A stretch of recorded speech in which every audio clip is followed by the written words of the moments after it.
Even when women finally made their way into the workforce, it wasn't easy for them. The worst of it was having their bodies and sexuality disrespected by male coworkers and employers.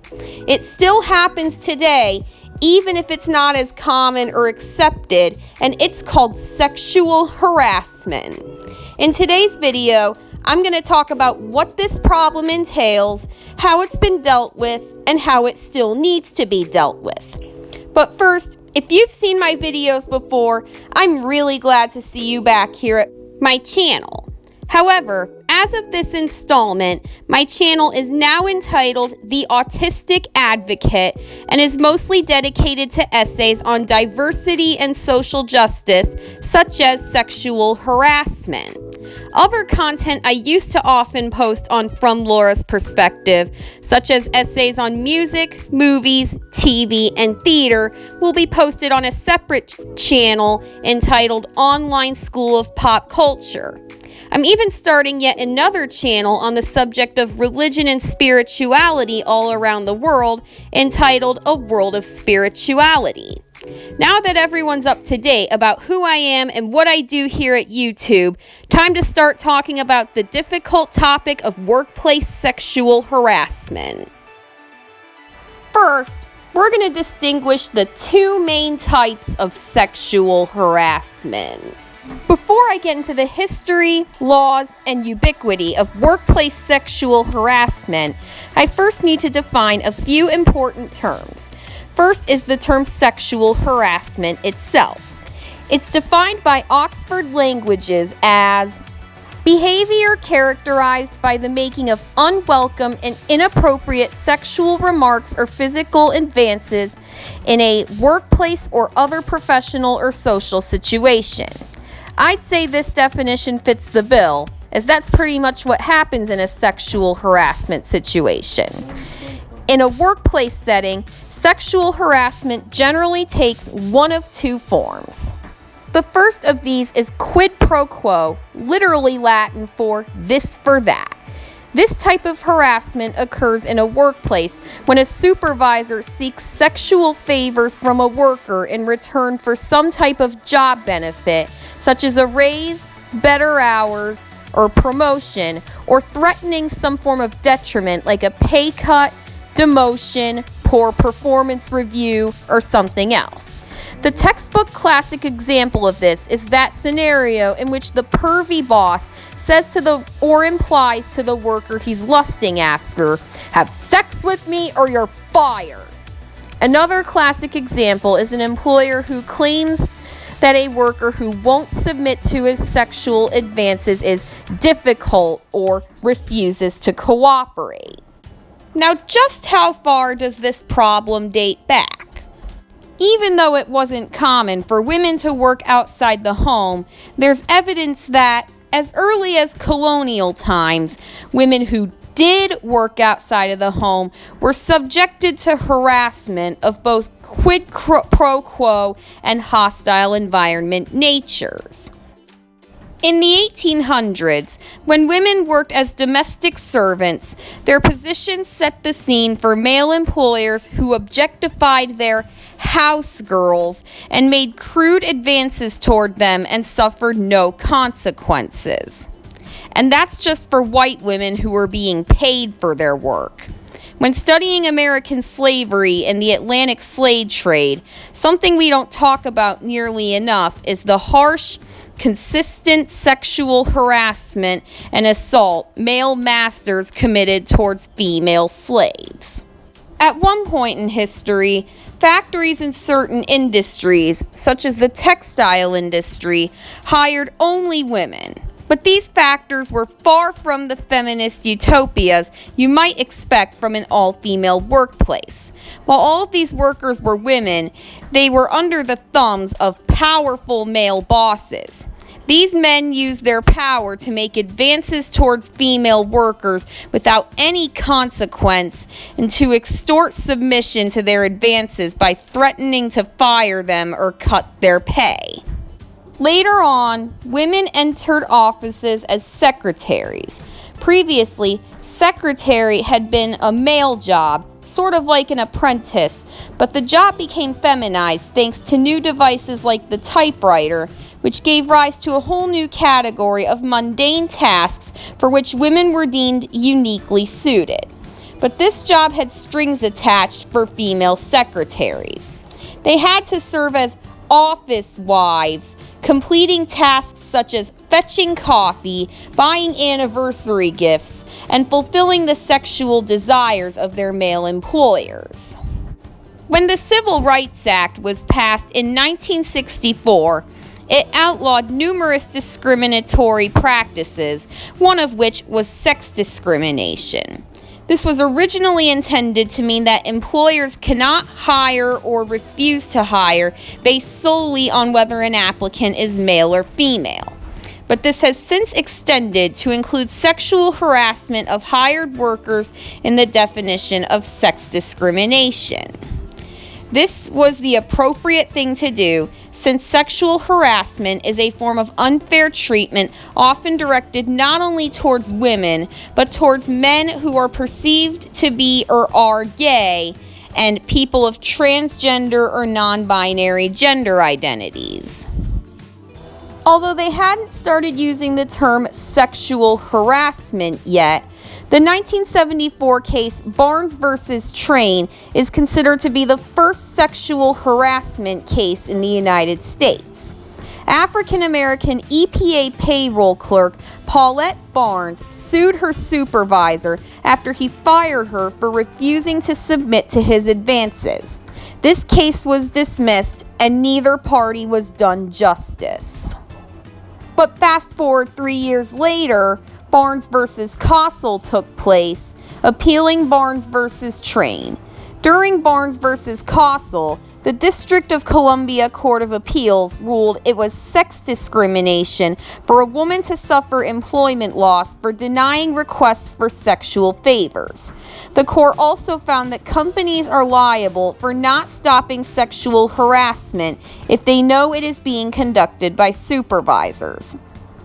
As part of the ruling Barnes v. Costle, Barnes received around $18,000 for back pay and the loss of promotions.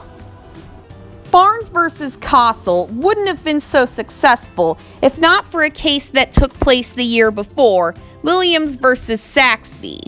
This was the first court case to determine that quid pro quo sexual harassment constitutes sex discrimination under the Civil Rights Act. A male supervisor was found to have retaliated against Diane R. Williams, an African-American woman, by firing her after she refused to have sex with him. The court found that it was a form of sex discrimination when a condition of employment is to submit to the sexual advances of a superior.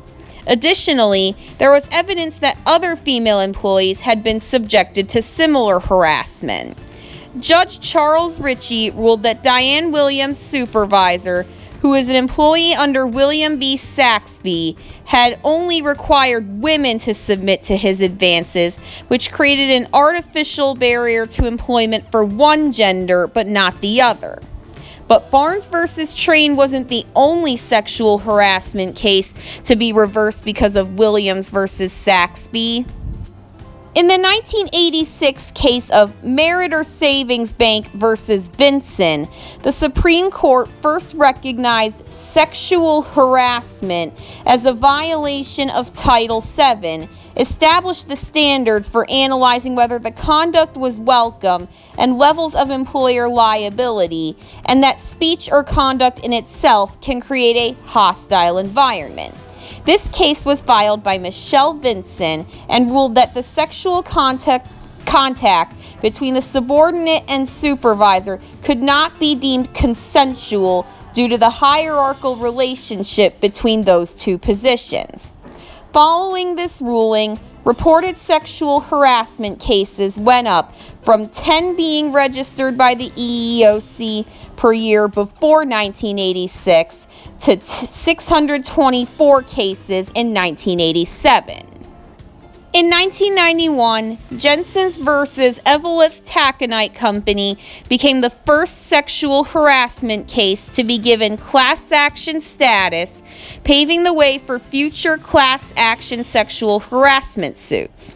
For those of you who don't know, a class action lawsuit is one in which an individual or small group sues on behalf of a larger group.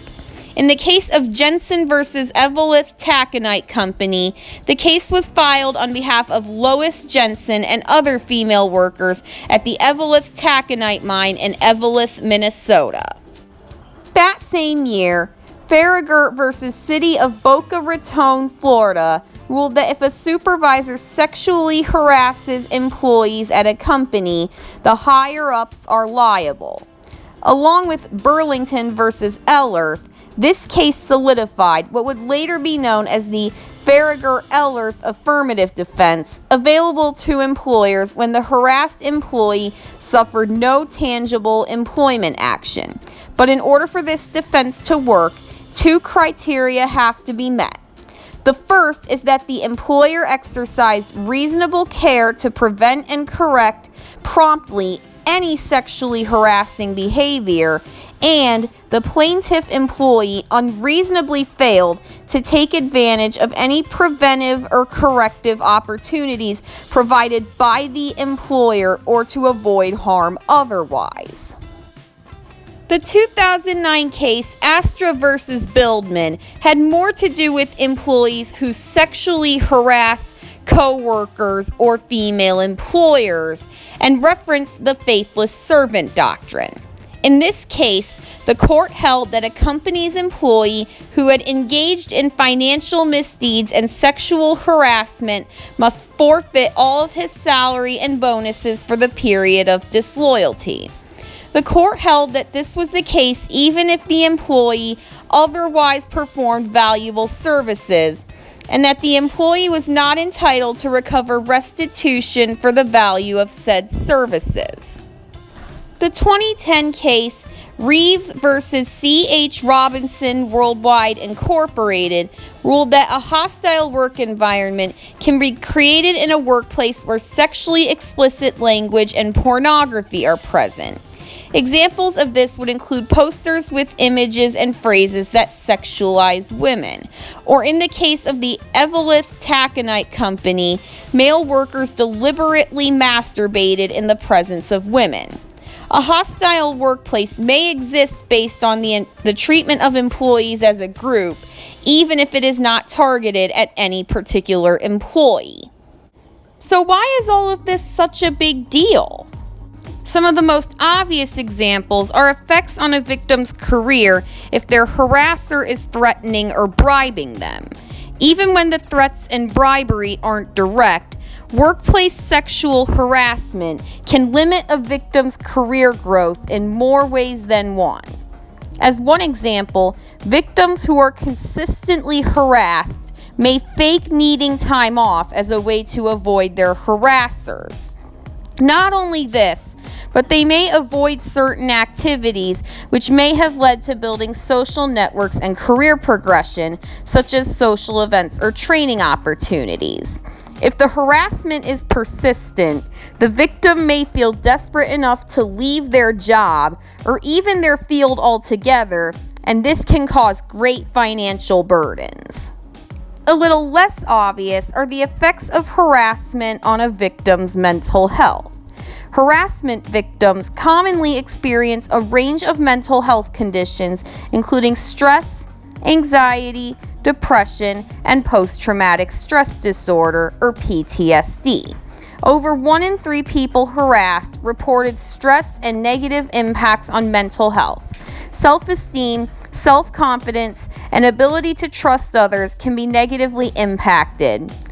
And of course, as I mentioned, these people may quit their jobs as a result. Believe it or not, workplace harassment can actually affect a victim's physical health in extreme cases. Of course, these are direct results of the detriments to mental health on victims, as these can lead to various chronic diseases, blood pressure issues, obesity, hypertension, cardiovascular disease, and some cancers. Some people who've been harassed also suffer from physical injury as a result of physical violence. So how do we tackle this issue? The court cases I discussed earlier and their rulings have definitely made it easier for victims of workplace sexual harassment to find relief, and has generally become less socially acceptable to harass a woman at work, at least in an overt way, that is. But there's still more that needs to be done. Many workplaces require all employees to go through a formal training on sexual harassment, which also helps to a degree. But there are only 3 U.S. states that legally obligate all companies and organizations to put their employees through such training and to have a written policy on workplace sexual harassment: California, Illinois, and New York. Even when the trainings are in effect, they're not always enough to purge a workplace of harassing behavior. If you are a man, especially if you're working in a male-dominated field, the simplest thing you can do is simply not harass any of your female coworkers or employees. You might be thinking to yourself, "Oh, I never do that." But even if that's true, the world we live in sexualizes women to a point that all men have at least a subconscious desire to do these things. One of the first, hardest things you have to do is realize and admit that about yourself. From there, you need to encourage your male colleagues to do the same. If you witness or even hear rumors of sexual harassment happening to someone else at your workplace, don't keep it to yourself. Raise these concerns to your employer or to anyone else who is meant to provide help in these situations. Even if you're not being told directly, you can likely tell if sexual harassment is happening if you notice these signs. If you notice that your employee or coworker is calling off more often, requesting not to overlap shifts with a certain coworker, has sudden changes in their appearance, and/or their performance begins to suddenly deteriorate, it may mean a coworker is sexually harassing her. Don't jump to conclusions, but the idea is definitely worth investigating. In this day and age, text and email allow people to harass others through screens. If you, your coworker, or employee begins to receive or talk about receiving unwanted emails, texts, or messages that they don't usually get on social media, that may be a sign that they're being harassed electronically. If you start to feel uncomfortable or even creeped out by even the slightest touch or words from a coworker or boss, even if the touch and words in question aren't blatantly sexual, you yourself are a victim of sexual harassment. Remember that you can stand up for yourself. You do not need to roll over and tolerate this violation. As shown through the women who sued in the court cases I talked about, you could pave the way for others going through the same thing just by speaking up and reporting even the subtlest of harassment. If you yourself are an employer, make sure your employees are aware of confidential reporting channels they can turn to if they are sexually harassed at work. And of course, remind them that you are safe to talk to if anything like that is ever happening again to them. While you may be in business to make money, one of your biggest priorities should be ensuring a safe environment for all of your employees. I know this is some scary stuff, but it's really important, and we can't just pretend it doesn't exist. If you learned something important today, click the like button. If you haven't already, click subscribe and the bell icon so you get updates whenever I post on a political, social, or cultural issue here at the Autistic Advocate. By the way, That kind of content is what my channel is devoted to from now on. All of my content on music, books, movies, TV, and the theater industry have a home on my brand new channel, Online School of Pop Culture. Videos on gemstones, the zodiac, and Eastern and Western religion are also getting a home of their own on a whole other channel, A World of Spirituality. The links to both of these channels are up on your screen, as well as a playlist on content similar to today's video you might also like. Consider checking out some of that until you hear from me again.